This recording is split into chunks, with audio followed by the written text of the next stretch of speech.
Hi, Bushra. Nice to meet you. Thanks for being here. Yeah, thanks for having me. Very excited to conduct this interview. Likewise. I'm so excited. Awesome. My first question for you is, you're the first Gen Z woman elected to public office in the United States, being elected to District 73.5, Skokie School Board of Education in April of 2019.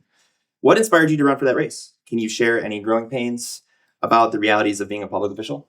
The first time I ran for office, I was 19 years old. I was a freshman in college and I just graduated high school, and I ran for the Cook County Board of Commissioners. They oversaw public health and public safety. So think county hospitals and county jails. And for me, I found that government and public policy is the best way to make long-term tangible change. And someone asked me to run for public office initially. And although I was unsuccessful that first election that I ran in, we turned out 5,400 new voters. Wow. Yeah, and I'm so proud of that. And when I lost that election, the person that I ran for office against is the person who called me and encouraged and inspired me to run for office again. And this time I did, running on a seat to represent the public schools I attended as a kid growing up. And it's been an honor and a privilege of a lifetime. And it also shows how valuable voices of people who have lived experience and have faced the problems they're hoping to solve and learn to solve them with teams is indicative in the public sector. Yeah, that's really inspiring. That's cool that the person you lost to inspired you to run. Like,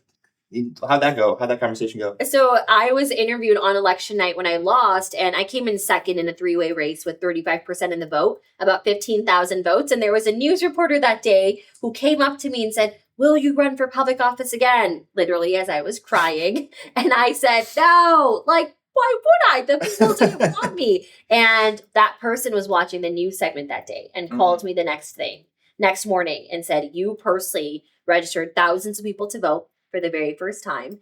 And we had historical voter turnout in a non-presidential Democratic primary election because your name was on the ballot. And that's where you won. You have to run again. This time I will support you. Just don't run against me." That's really inspiring. Yeah. You know, I'm a teacher. One thing I always tell students is, like, a lot of times, like, it feels like you're not succeeding, but you just gotta keep going, keep pushing forward. Yeah. When you're at your lowest, sometimes you'll be surprised at where you're at in a year. Yes, agreed. And it takes someone who sees something in you that you might not see in yourself at the time. The first time I ever ran, someone asked me to. The second time it was an invitation. And that's really where peer leadership comes from as well. It's to exude that integrity and that coalition building that invites others along for the ride. Well said. That's so true. I have a follow-up to that question. In your view, how has this experience prepared you for Congress? If elected, how do you plan on building coalitions to get major reforms such as Medicare for All passed? So our community is one of the most diverse districts in our entire state. And that means that I'm used to coalition building, bridge building, increasing the size of the pie for all of us because we're so much stronger together. And when it comes to something like Medicare for All, I find that progressive policy falls short unless we center it at fiscal responsibility. And that is why I think a lot of folks that are progressive might be missing the moment right now by not centering the conversation in that way. So from the 33 industrialized countries in the world, 32 of them have a universal healthcare model in place, except for us. And right now we have private insurance that's a for-profit middleman, that public institutions, everyday people, and private companies all pay into a private insurance model. And it's illogical for a country of our size and scale. And this is something that absolutely can be a bipartisan issue too, if we center it in how it's good for our wallets and good for people at large. Yeah, that's funny because I think it's a big missed opportunity when people talk about progressive policies. People don't mention how good these things are for the economy. Like transit, that's great because it saves us money on gas, saves us money in climate change emissions, right? Yes, and even clean green energy. Like if you look at light bulbs that are more energetically efficient, it's good for the environment, it's good for your wallet, and their lifespan is longer too. So you think about the amount of propaganda that, whether it be big oil, big pharma, or big insurance, that's pouring billions of dollars into mis and disinformation to prevent people from being aligned with these policies. All right, well said, well said. Okay, and follow up to that, speaking of Medicare for All and healthcare in general, can you expand on your vision to fix healthcare in America? Absolutely. So the reason why it's Medicare for All and not Medicaid for All, as an example, is because Medicare, which whether it be seniors, veterans, people who are disabled, benefit from at the federal level, this form of healthcare is one of the most inclusive forms of robust healthcare systems that we have.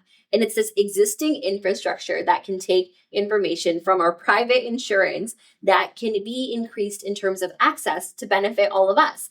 We see people who might be 55 years old, people who are working in jobs that don't serve them, who feel forced to stay in those jobs because their healthcare is tied to employment. Mhm. We have people who don't meet an income threshold or level, but might be unemployed or between jobs even, who also don't have access to insurance. So as mentioned, you have public institutions, everyday people, and private corporations that all pay into private insurance as a for-profit middleman. And imagine if all of those funnels were paying into one single funded universal healthcare model that can be expanded to include vision, dental, and mental care as well.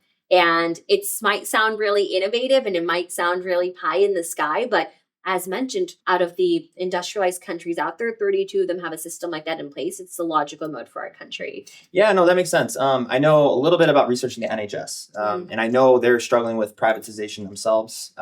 But one benefit is just the simple fact that everything is under the same, like there's a national list of all your doctors. So if you do see a new doctor, let's say it doesn't work, it's a super easy transition. That seems like a dream. I would love that.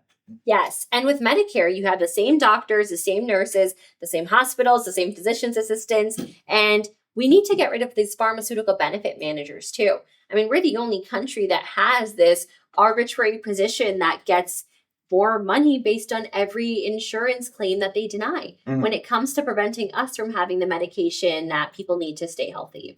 I can offer a story in that. Yeah. So I have this rare condition. It's called CIDP. Thankfully, I'm in remission. I like to explain it's like MS, but it doesn't affect my brain. Affects my arms. I was denied care twice. I had to, basically I had my doctor fight the insurance to get me this treatment. It's like this IVIG treatment, blood transfusion basically. And I'm able to walk today because of that. If my doctor didn't fight for me, I would have had to go on steroids. And this was in 2019, a year before COVID. So, I mean, yeah, I think the insurance companies get in the way of treatment, and I've experienced that personally myself. Yeah, and doctors don't want to be on the phone for hours a day advocating for their patients in that way. And then we see communities of color and folks that are the most vulnerable people who don't even have doctors that are able to give time in that way. And now we see this broader divide have an impact on race and socioeconomic background too when it comes to care. Yeah, no, it's tragic, really. Yeah. But yeah, no, I believe we can do it. I do too. AI has been a growing concern for Americans due to its misuse in disinformation campaigns, environmental issues with data centers, threat of mass unemployment, mass surveillance, etc. What is your stance on AI? If elected to Congress, how would you like to see it regulated? My stance on AI is it absolutely needs to be regulated. And I used to work in tech. I worked at Google for the past 5 years. I saw that. Yeah, so it was my full-time job because the school board is part-time, unpaid. It's a volunteer role, so I had to find employment somehow. And that means that even a tech company like Google, their motto is AI is only as good as the human using AI.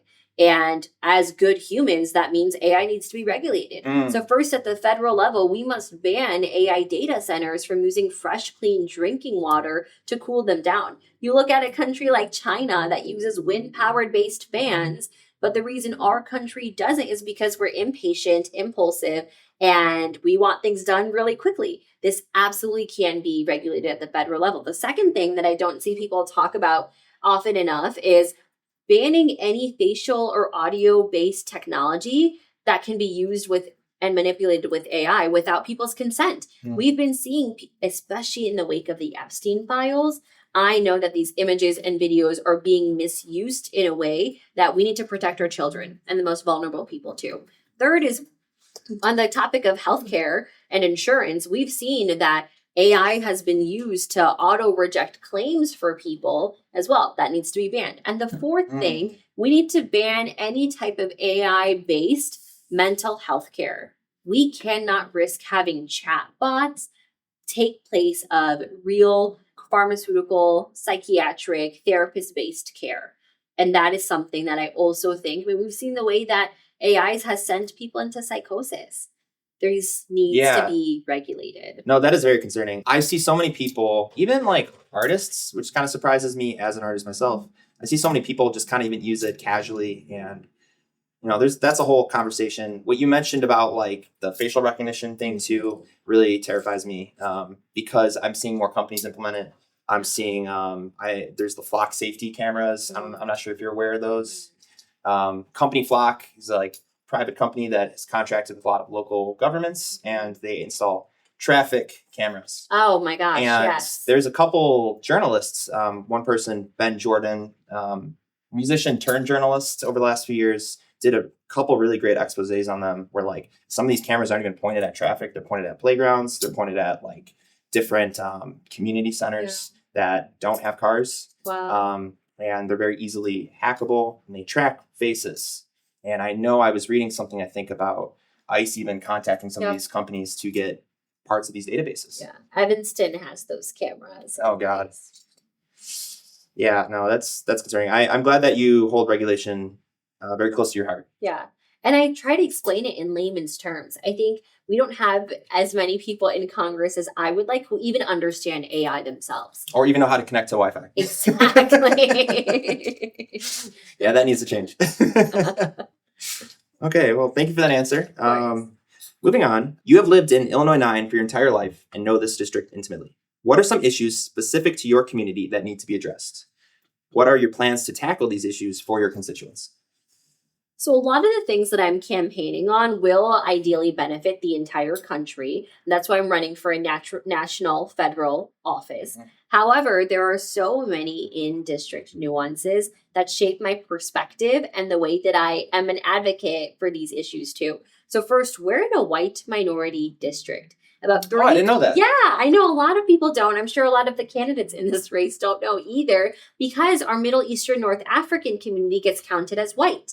And it's just the way it is when it comes to census data collection. And a lot of people, especially after COVID-19 pandemic, there was an exodus of white flight, an aging, retiring community that brought in younger, more diverse families. So even what we see, the demographics of this community today, might not be even close to what was counted in the 2020 census. Okay. And about 35% of the people that live in this district don't speak English as their primary language. The top 3 languages spoken are Spanish, Polish, and Urdu. So it's cool that I'm fluent in 2 out of the 3. Might learn some Polish just to say. I was going to say, I was going to guess Polish, actually. Yeah, so I should definitely learn how to do that too. But that means from a constituent service standpoint, at the minimum, my constituent services office will have ad hoc interpretation available for those 3 languages, ideally the top 12 languages spoken in this district. And just having your website auto-translate to a different language is not enough. We have physically translated our materials, campaign materials, in 12 different languages and have passed them out to people that predominantly speak those languages. The second thing is, when it comes to socioeconomic background, we're home to the largest mode. So mode being highest income earners and smallest income earners, that mode is very large in our district. So that means that when we say something like tax the rich without quantifying whether they're billionaires or people that make over $500 million, because the wealth gap is so large in our district, we need to make sure we're using everyday language that can show how we're advocating for all of the people in this community. Yeah, no, that makes a lot of sense. Yeah, I think what you have put an emphasis on language itself is so important, because there's a lot of things that get lost literally in translation. Yes. I'm not fluent in any other language. My brother is, though. He speaks like 4 different languages. Wow. But yeah, I know like the translator apps, they're useful. They miss a lot of nuance. Yeah. And it's a great place to start. But I think the key point is having leaders that understand their communities to make sure they can best serve those communities' needs when it comes to constituent services. Well said. Okay, moving on. Reading through the housing section on your website, you discuss incentivizing zoning reforms to create more affordable transit-centered development. As an epileptic that has had periods in my life I couldn't drive, I really like this emphasis on building affordable housing connected to transit. Can you go more into detail about what these zoning reforms look like in practice? So that means that right now we're right across from the Yellow Line train station in Skokie, which is the extension of the Chicago Transit Authority. There are many, many pockets of this district that are not even within a 5-minute walking range of the Chicago Transit Authority, where you have to take 1, sometimes 2 different buses just to be able to get to a train station that is someone's only singular mode of transportation. And then we don't have elevators for some of these places, or escalators. I've noticed that even on the Orange Line. There's some have been fixed, Yes. thankfully, but yeah, no, that is definitely an issue. There's a lot of them that are out of commission. So to me, I think the transit conversation, I think about smart cities, and what needs to be in a smart city is an elevator and an escalator when it comes to something that's higher above ground. Mhm. To me, that's a no-brainer. And then inclusive smart cities too. So that means we both have audio and visual alignments of the trains that are coming, everything from it being physically announced 10 minutes away the next train comes, to you should be able to see multiple different places to know your train routes later. Even little things like that, I think, go unheard of. And as someone who is a product of transit and took it all throughout undergrad between many different jobs, such as yourself, I know that it's really hard when you have PACE, Metra, and CTA, these three different modes of transportation that don't talk to each other. Yeah. And I think what's really interesting too in our state is that most metropolitan states have a carpool lane. When you're driving in traffic and there's more than one person in the car, you're eligible for this additional express lane. And I think that's a great way to promote people driving together, because we have all these people that are alone in one car, and instead you're incentivizing people to carpool together. We should even have something like that. So the transit conversation can't just start and stop without including the driving and traffic modes too. No, well said. I moved to Chicago in 2022. I grew up in the suburbs, but moved to Chicago in 2022. And my first year, transit was really scary to me. Yeah. Once you get over the hump and figure it out, it's not so bad. But just getting a month pass and taking as much as I can, I saved so much money. It's another example of what we talked about earlier. Like, I don't understand how people see transit and don't think about how much money it saves, how economically beneficial it is for not just us, but our country.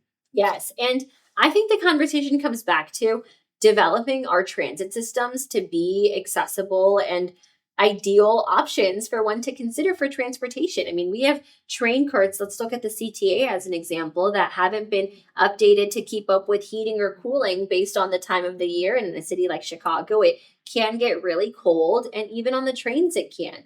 And that money can and absolutely should come from the federal level too. It's something that as an elected official, you can advocate for these federal discretionary funds to invest and innovate these modes of technology that will hopefully increase its usage and likability with people. And then you have certain trains during certain hours that are incredibly congested. Those trains, instead of being 8 long box cart, maybe they can be 9 long box carts. I think there are very interesting ways, as folks who have been a product of these systems can guide different types of transit solutions. Oh, okay. Well said. Well said. I like your approach to that. Okay, moving on. On your website, you have stated that you support the Palestinian right of return. To my knowledge, you are the only candidate running in IL-9 taking this stance. What does this stance mean to you from a policy perspective? How would it be implemented? And why do you prefer this policy position over a two-state solution? So this is encompassing of, one, making sure reparations are paid to Palestinian people. And you can still have a Palestinian right of return that one advocates for, with still there being a separate state that has both self-determination for Palestinians and Israelis. But at the minimum, it's making sure that the United Arab Emirates, the United States, and the state of Israel are paying for the damages and reparations that have been caused due to our taxpayer dollars. And it's making sure that that money is being reinvested into a clear path for us to get there, because just state lines won't be enough, but it's that call for reparations that sets that policy apart. Okay, that makes sense. That makes a lot of sense. And I guess my last question for you, since the beginning of the second Trump administration, ICE has transformed into a paramilitary arm of the executive branch, with DHS shutting out all local and state law enforcement for multiple investigations over murders committed by the agency. In addition, members of Congress are not being permitted into various holding facilities to conduct oversight that is required by law. In your view, what is the best way to push back against ICE? If elected, what actions would you take in Congress to rein in ICE and adjacent agencies such as Customs and Border Patrol?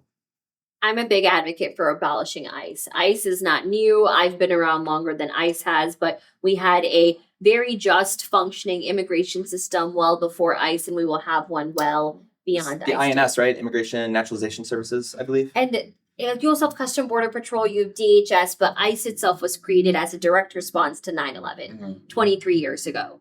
And that means that there is this budgetary line item of almost billions of dollars. I mean, there was just a 7.5 multi-year $1 billion funding contract that ICE received. ICE does not need more funding. If we took even 10% of that money and invested it into the courts and judges to actually look into immigration cases and to make sure there's a clear path to citizenship who've been in this country, people for decades on end, that is how we can actually address this immigration problem. And I'm proud to have been a part of the organizing group that founded one of the very first rapid response teams in our state to make sure that we educated our small business owners, our community members on knowing your rights if and when you come in contact with ICE. And the best thing to advocate against ICE, if I was in Congress right now, I would have voted no on the DHS funding bill. I know Kristi Noem was moved elsewhere, but I would have called to impeach Kristi Noem and Pam Bondi and Kash Patel significantly earlier, and all of these people are part of this executive branch. I would have made sure that we conceal any masked ICE agents and they have visible name badges that they're wearing, and we're upholding signed judicial warrants that they need to have. And I would take away federal immunity that has been granted to these ICE agents. So these people who have murdered Renee Good and Alex Preddy and dozens of others are actually held accountable. And these are the types of things to make sure that ICE is prosecuted, held accountable, and eventually removed as an institution in our government. It has no space or place. I agree. I am really glad to hear that you speak with such conviction about that.